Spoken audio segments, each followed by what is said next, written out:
Thanks for listening to Live Forever Young Radio. Did you know that your skin is your body's largest organ and the average person has almost 300 million skin cells? Keeping those cells healthy is vitally important. And on today's show, we have skincare expert Chris Gibson, author of Acne Free in 3 Days, and who you may have seen on Fox, CBS, NBC, and ABC News sharing super helpful skincare tips to help you look your best. On the show today, Chris shares a story of overcoming acne and identifies the #1 cause of skincare issues. Tune in for some easy to implement tips to keep your body's largest organ looking and functioning great. So sit back, relax, and get ready to live forever young.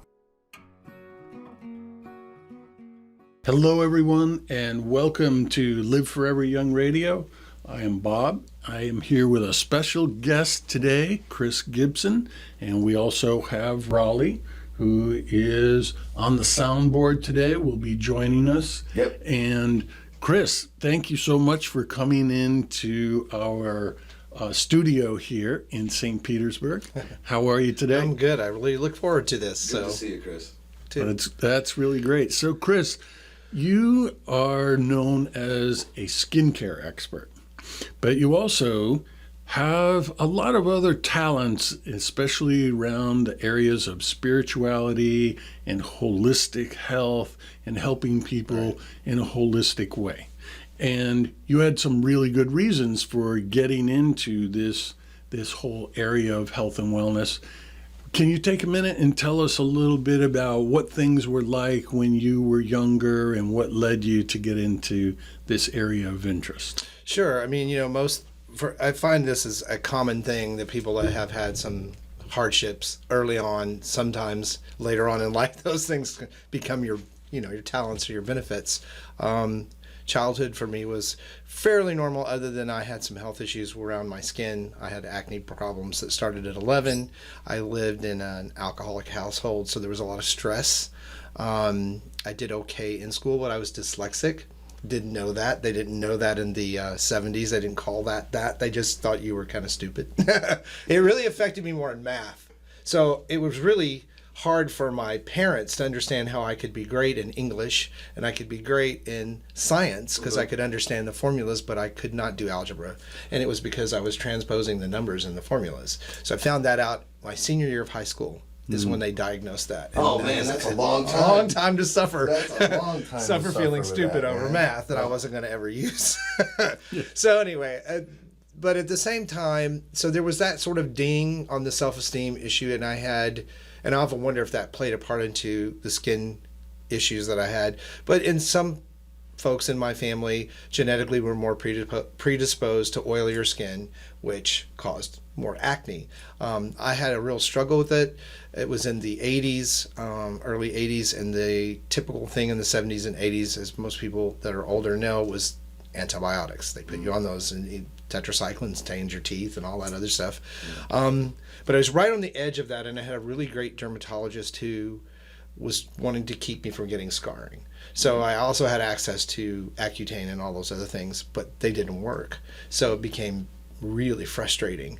And I tell the story, and it's a true one. I'm about 24 years old. I wanted to go into broadcasting, and the agent said, you got to clear your skin up or you're never going to get a job on television. Of course, that wasn't true. And I know that looking back now, none of that's actually true, but I believed it. So I went to a really expensive dermatologist in Dallas, where I was from and lived at the time. Spent $500. This isn't like 1984, 85. A lot of money in 1984, 85. And she basically gave me a prescription for tetracycline, which I tore and threw in the trash can on the way out. And I was determined to figure out what was going on. So no internet. So I went to the library and checked out books and learned that herbal approaches, that there was some idea that diet might have an impact on people with skin issues.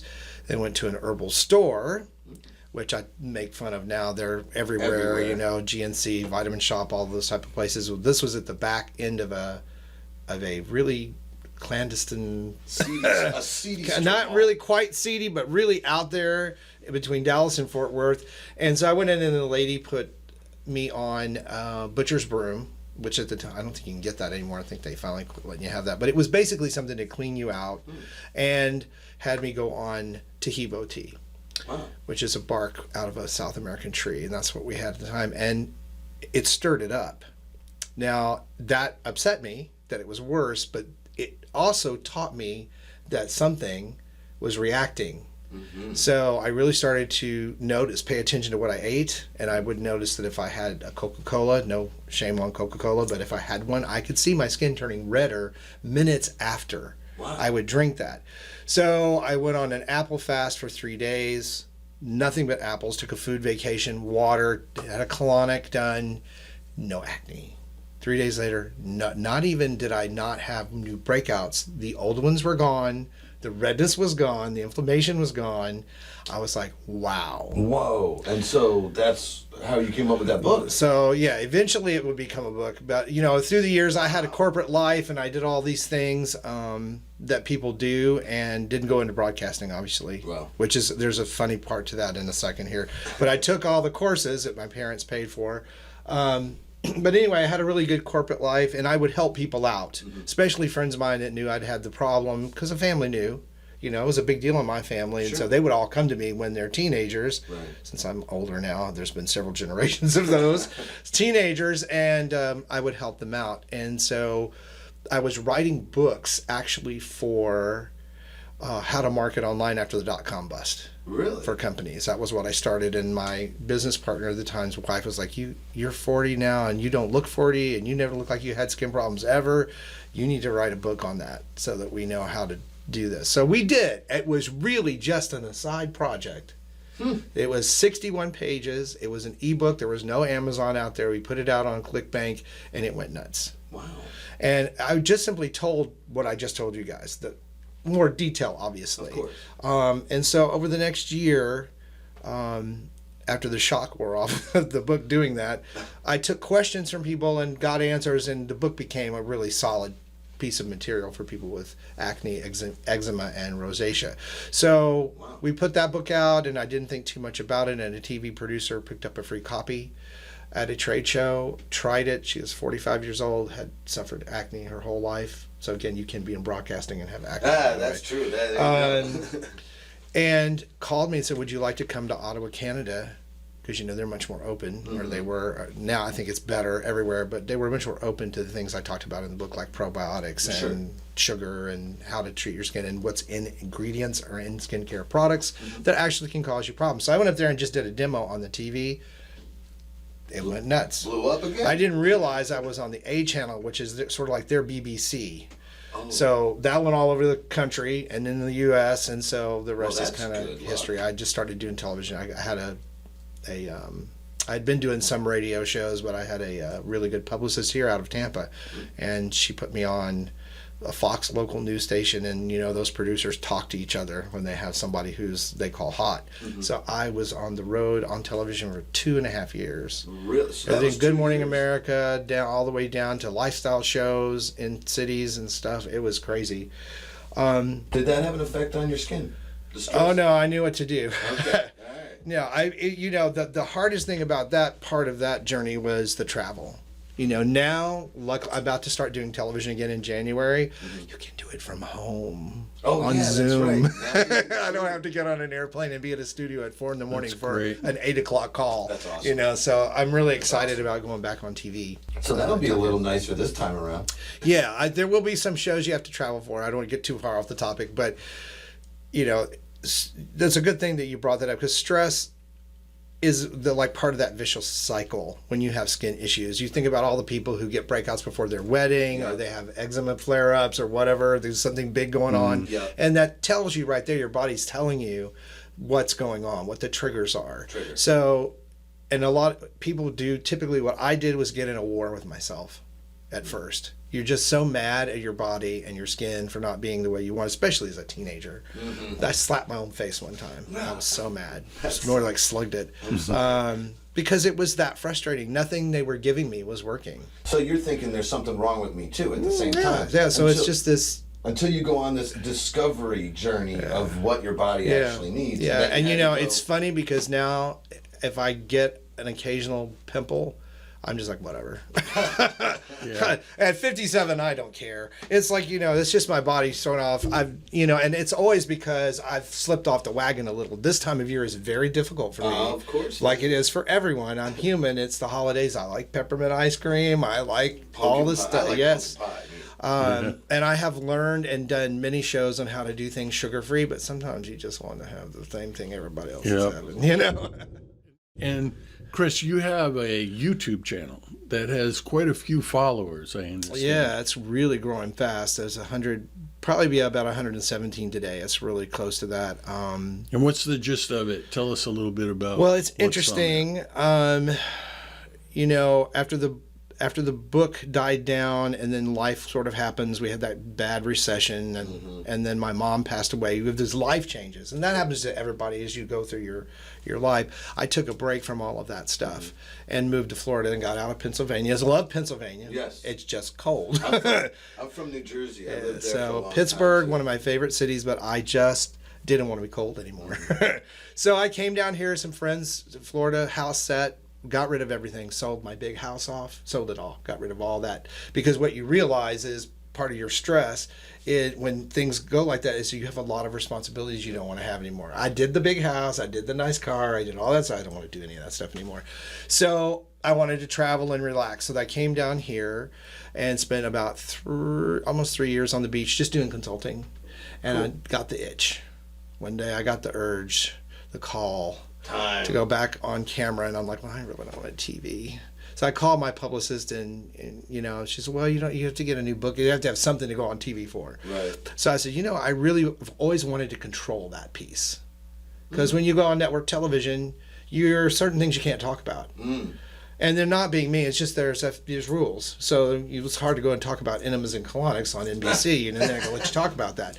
Now they will with the doctor show and but Sure. not before. Not then. So I said I will try to do the YouTube channel. I set it up in 2010 and did nothing with it. I'll put a couple videos out and see if I'm still relevant. So the first one I did was timely, in fact, because there was a ban on chemical sunscreens in Hawaii because of the effect the chemicals were having on the coral reefs. Not to mention the human skin that they're going on. That's not good for us either, So I did a video, and it's terrible. It's on there. It was my first one, and I was all very good. TV-ish and very stiff, and but it did okay. It got about 10,000 views, which is really good for a channel that doesn't have any. I had like 15 subscribers. Yeah. Wow, So it was, really good. and so I tried doing cooking shows, health and fitness, all the stuff I'm known for outside of skincare, the holistic health coach stuff, to see what people wanted. And the next thing I did was I did intermittent fasting test on myself, where I had put on a little bit of weight sitting on the beach. Everybody thinks you come down here, food is like, man, they put salami on everything in this area. So I had about 30 pounds to lose and did so successfully and documented that, and that did okay. Nice. But it wasn't until I started talking about my age and how old I was that it really started opening the skincare doors again. I was helping people with acne. I was doing the acne videos, and they were doing okay. But when I opened up about why I don't look 57 at 57, and the things that I didn't, going back to what we just talked about in the book, telling that story, pulling that information out and providing it for people again, and really reviewing and teaching about skincare products and the chemicals and topicals, and then of course diet in its role, the channel blew up. Well, Like overnight, like it just poof. I had no clue you were 57. Yeah, well, I got called a lot of names. Yeah, it's YouTube after all. I got called a liar. I got called. Must have had work done. I haven't had any work done. I needed to show my my personal info. They wanted to see that on YouTube. I'm like, I put my personal address up on YouTube. So I saw some videos of you when you were on TV. How old were you? 40s, Oh early my God, 40s. you look like you were in your 20s. The TV. That's one of the things that helped me. That I found out later, the TV producers could not believe that I didn't look older. Because, there's a 43, 44, 40. I did that from 41 until almost 47.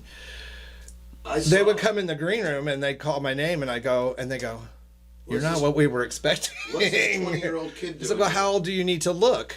Yeah. But and I was really focused on acne and inflammatory immune response skin diseases. That's where my focus was as a holistic health coach. So I wasn't even thinking about anti-aging. Wow. Period. Wasn't even on my radar. It just showed up. I was like, oh, I guess I really am that old. Well, I never put a number to my age. Right. So when I did, people just didn't believe it. So it's like, it helped. It helps to be controversial on YouTube. So Chris, you have a book out that is called 3 Days. Yeah, Acne Free in 3 Days. That's the one that Free in 3 days. That's the one that millions blew up. of copies. But now you're coming out with a couple of new books. You have one on spiritual lessons. Could you tell us about that? Yeah, the Spirit Lessons is I started that book about 4 years ago thinking I had everything that needed to go in it. But then I figured out things are still unfolding for me, like the channel. And there are things still unfolding for me that are just amazing things. I have the same struggles everybody else does, but things tend to work out for me in weird, miraculous, crazy ways. We could spend a whole podcast on that stuff, but that's what the book is for. Okay. So it's really a collection of things that I have learned, that I've seen, that are driven by things not here. Okay. They're driven by your higher self, your spirit part of yourself, your whatever you call it, God, your soul, whatever. Inner being, whatever you want to call it. Yep. It talks a lot about the law of attraction and how much self-direction we really are given, whether we want to be a victim or successful or whatever. And everybody's definition of that's different, so it's a very personal thing. So it sort of goes through that, and then it is anchored by some really crazy stories of things that happened to me that worked out, that are just. It started off as a project for me. I wanted to document all the miracles that happened to me. Okay. Mm-hmm. That's cool. I wanted to do, because I get chills when I talk about that. It's a feel good thing. If you sit down, everybody's had insane things work out for them. Yes. Everybody has that experience somewhere in their life. And so when you start focusing on those and writing them down, you're actually bumping up the energy of that. You're manifesting. You're vibrating out that energy, and it's attracting more and more stuff to you. So I get the feeling I'm not done. There's more that's going to happen over the next several years. Cool. That there may end up being 2 books, but at some point I'm going to cut it off and say, look, I'll be dead by the time I write this book. So when exactly is it coming out? I hope in the next couple of years. There's been another project show up that may be why there's been the drag on that. Okay. I never see, when things slow down for me, I respect that. Mm-hmm. I've learned to respect there's some reason there's some drag happening. So this book idea was actually presented to me by my subscribers, and it's so I don't know how I didn't think of it. They're like, you have 475 videos on anti-aging, how to do diet, fitness, all the way those things play a role in your health and your skin. You should do this in a book. And I'm like, oh, I guess I should do that, shouldn't I? Because that's already done. I just need to go and pull the material and put it in a book. Yeah. And this is going to come out sooner then? Yeah. And does it have a title? I think it'll be the end of next year. It's going to be something about rules, some kind of anti-aging rules. Cool. It's gonna be, cool. Like a friend of mine wrote a book. They'll know who it is now. But anyway, called The Skinny Rules, and I really like. Yeah. So I really like that title. So it's kind of sticking with me. But the way, if you've ever written a book, titles start off one way and they end as a working title, and it usually ends up being something complete. Acne Free in 3 Days was not what that book was going to be called. Although, what a great title! That's right? a great. That was a great. Talk about a keyword phrase. Right? It'll be something to do with a full approach to anti-aging. But I toy with that word because you can't. No one wants to look 20. Well, maybe there are some people out there to get plastic surgery that want to look 20. They never look 20. They look kind of weird. But what I really focus on is being the best, healthiest version of you can be. Now, it gets called anti-aging, reverse aging. You have to use those words because that's what society has used to describe that whole thing. But it really is a health focus that you have, because you don't just look great. It doesn't do you no good to go out and get a facelift. That's your thing, and it's fine, but not be able to get off the couch. Right. How many feeble people have we seen in a store here in Florida? Sorry, Florida. It's okay. I had to learn when I lived here. you would see this person going down the aisle of a store and they're creeping along. You're like, oh, I feel so bad for them. And then they would turn around and they would have a 25-year-old face. And it freaked me out. Yeah. I was like, why would you just do that and not? So I really try to focus. I know I have in my subscribers a good deal of people trying to fix problems like skin damage. That's okay. Right. They're not really looking to look 20. They just don't want to look unwell or old or haggard. They want to look as good as they can look. And so your book that's going to be coming out will help them with a plan Yes. that is going to get them from where they are to what their vision for themselves Right. It's going to be. include everything. That triad that you hear me talking. And so how important is that vision, or a person creating an image of what they want to become like, in regard to the overall plan? Well, there's two images you deal with, and you can go into all kinds of psychology about this. There is the image that of what we want to be, which is what we aspire to work toward, where our goals are. But there's also this image that is the reverse of that people carry around and don't think about, and it's the lack of that. It's the same thing as saying, I look like crap. I feel like crap. You're affirming those things. So you have to begin affirming, I am where I am. There are things about my body I love, and it doesn't matter how big you are or how skinny you are or what's broken or what you've had. There are things about you're alive. So when you're that unhappy with your body, you're not alive anymore. You go get another one. That's what I say. You leave, you know. But if you're still here, there are things about your life that you love, and you sometimes have to go back and reaffirm those and then set that image and move toward it with some consistency. So there's really two images that people struggle with. You know, the body dysmorphia, all that stuff is very real. People see themselves sometimes completely different than how they appear to everyone else. It's shocking.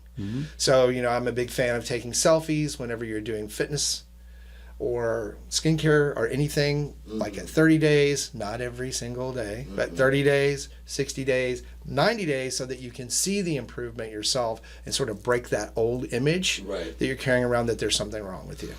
And so tell us about people's attitude. So when they first start, they might have an attitude of, gee, I don't know if I can really do this, but what is it that's most important about people getting a new attitude on so they can accomplish their goals? Bite-sized steps, segment intending, bite-sized steps.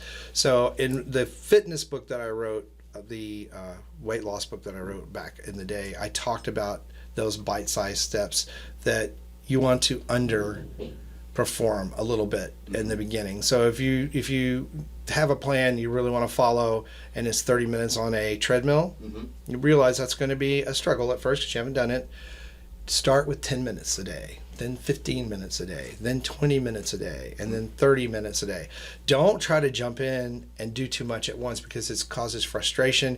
Humans have to build habits. It takes us about 31 days to do that. So you're not going to want to get off the couch. You're going to have to fight your old habits a little bit. But if you know that and don't beat up on yourself and take it in bite-sized chunks, that's when I put people on, well, I don't put people on diets, but when I go through nutrition with people and I work out a plan with them, it's always a slow process. I don't tell them throw out all the cakes in your fridge the first day, and ice cream. Just let's start moving it out and replacing it with something that's healthier.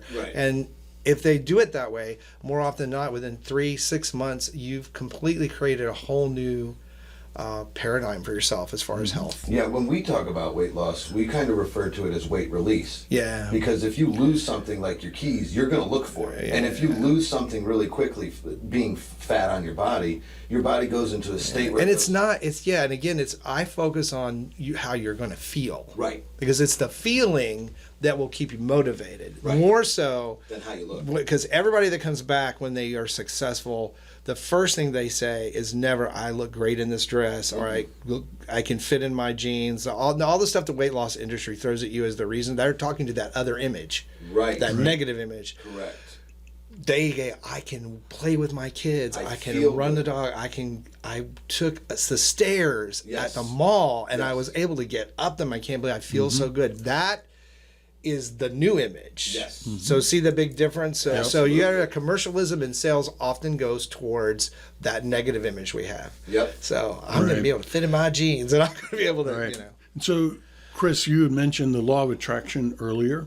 And so there's an element of the law of attraction of feelings and seeing this new image of yourself and then feeling what it would feel like to already be there. Yes. And have gratitude for that feeling. Right? Is that part of your teaching? Yeah, I do talk about that because it's already done. I mean, when you decide something, you've made a decision. You've actually brought that into reality, although you're not experiencing it physically yet. So if you can stay focused in that way and positive, and you're going to have that voice is going to, don't beat up on yourself. Just you may have fall off the wagon. It happens that day, but you get back on the next day because your goal hasn't changed. Chris, now there's another aspect to your teachings, and it relates to skincare, but also anti-aging, is this whole interior design with nutrition. And you have a show that talks about the 5 most important vitamins. Could you tell us a little bit about that? And how it relates to inflammation that we talked about also. We'll start with the inflammation part because it really is the keystone of the issue. And I talk a lot about energy in the body. Anybody who's done any certification in training, physical training or nutrition knows that it's all about energetics in the body. So nutrition and inflammation are married very closely together because there are certain nutrients, vitamin A, B, E, C, obviously D3 and the Ks.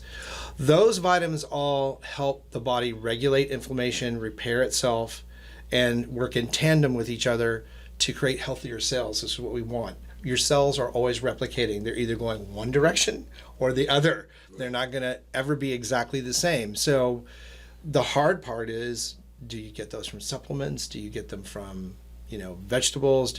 How do you figure out what to do that? And what I usually tell folks is usually a mixture. You need to have a clean diet, as clean as you can have it, of leafy greens, but realize that there is some truth to the fact that some of the things that are grown today don't have as much nutritional value as they did before, mineral-wise, which is very important. So good, solid supplements that are verified, high quality, can really help make a big difference. And, collagen peptides, I did a test on collagen peptides on the channel, and it had benefit to me. And, I explained the differences between that. So, some people take collagen peptides and they notice improvement in hair and nails. Some people take them and joint health, which is how I first learned about them with my mother, having all the inflammation in her joints and how helpful they were back then. Some people, it's skin issues, dryness, those type of things. So and I say this from my personal experience, belief is that whatever you're deficient in those peptides that you replace is where you're going to see the impact on your skin or your body. So not everybody's going to have the same deficiencies in certain peptides because of genetics, because of their background, ethnicity. There's a whole lot of things that go into play in what your body specifically needs. So getting those vitamins on a consistent basis, again, we're back to that, and trying to reduce the body's inflammation so that the energy that it's spending on that can go to replicating healthier cells, helping you feel better, helping you recover faster from colds, flu, whatever. We've seen that, a worldwide example of what happens when people are caught in situations where they're not at the top of their health game. Things can take you out. That's just how it works. So my goal has always been to try to give a very balanced view, nutrition, fitness, and of course, mindfulness, and trying to be spirituality, trying to reduce stress in your life. And it's once you start feeling good, you reduce stress. It's like you could pick I always talk about that, pick one area. Right. People in life coaching, what we do is when people come to us, they'll usually have 3 or 4 areas. Relationships may be a problem, finances may be a problem, weight, health, whatever it is. And I'm like, if you'll take one area and focus on that and improve it, all the rest of them will improve. Yeah, we did a show called Feel Better, Live Better, and that's kind of the same thing. And when you start to feel better, it's almost impossible not to start living Don't better. attack them all at once. You're going to be overwhelmed, which is stressful. Exactly. And So, Chris, if people wanted to engage with your teachings, what's the easiest and best way to do it? Or is there multiple ways depending on how people like to consume information? There are several ways. Obviously, the books are still available, although I would, I recommend you go to my blog, which is Skin So Fabulous, because you can download them free there instead of having to buy them. So the new ones will not be free, but the ones that are old are free. That blog is also actually a community. It's a mighty network where people are able to. Oh, are you? Okay, yes. That's great. Are able to direct message me for help.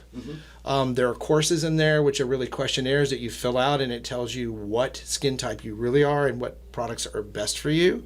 Sort of a general tool that people really like. All of it's, again, free, and the videos, when they go out on YouTube, get posted there as well, so you can see them either place. YouTube is probably, though I didn't plan it that way, the best catalog, because I approached creating the channel as a catalog. So there are playlists by issue. Oh, okay. So there's anti-aging. There are videos specifically to the eye area, to sagging skin, to overall health, to weight loss, to cooking. They're all wanting me to bring back my cooking shows. I'm going to probably have to create a whole nother channel for that. But it's all segmented for you, and then I put out at least three videos a week. And we do things like giveaways and stuff on the blog, which is it's a community, so it's fun. Yeah. We have a lot of fun over there with stuff, and they help each other, which is amazing to me. The biggest amazing thing to me is my subscribers. YouTube, you hear stories, you can have some negativity with some of the people in there, some really crazy folks. It's wide open public. By and large, my subscribers' comments are always very helpful. There's no bullying, so people I can't get to everybody anymore, so a lot of times by the time I get to a question, someone's answered it. It's really awesome. That's cool. And they've answered it correctly. If not, I'll go in and sort of fix it and say, well, that's, but they're very tight, so I really like that. So I would rather have 100,000. They're YouTubers with millions of subscribers, and if I get there, great. But I would rather have like 100,000 tight people that are helping each other out in a community style than a million people that just don't ever watch or whatever, or bullying. That's kind of, we have the kind of same idea. Yeah, I love my subscribers. They are and awesome. the name of your YouTube channel Chris is Gibson. Again Chris Gibson. I think it's evolving. I'm starting to evolve into some sort of personality name that's coming from the subscribers. A lot of this, they call me Chris G. Okay. I sound like a rapper. Chris G. Sounds like a rapper. But, I may go with that eventually. But Chris Gibson, if you type in that on YouTube, I can now say this. If you type in my name in the YouTube search bar and any skin condition, videos come up. It'll come up. It just comes right up. And the name of your website is? Chris Gibson Live. ChrisGibsonLive.com. Yep, .com. Great. And then, of course, Skin So Fabulous is the blog, and that's easy. You just type that word in. It's the only one on YouTube. It's the only one on Google. Yeah. For now, till someone else takes it. And they can access the blog from your website as well? Yeah, it's all interconnected. The links are all in every video that you watch. All the links for my social media. I'm all over that stuff, too. Yeah. So that's really great. So you have two new books coming out. One in about a year, and the other one maybe a year after that. Yeah, probably so. Would you come back on the show again after the first one is released on anti-aging? And talk with us about that? Yes, absolutely. We love anti-aging. That's really great. Well, listen, Chris, this has been very nice having you here at the studio. And Raleigh, thank you for participating and being in charge of the sound. And thank you, everybody, for watching and listening to Live Forever Young Radio. And we'll see you on the next show. Thanks for listening to Live Forever Young Radio. Check us out at liveforeveryoungradio.com.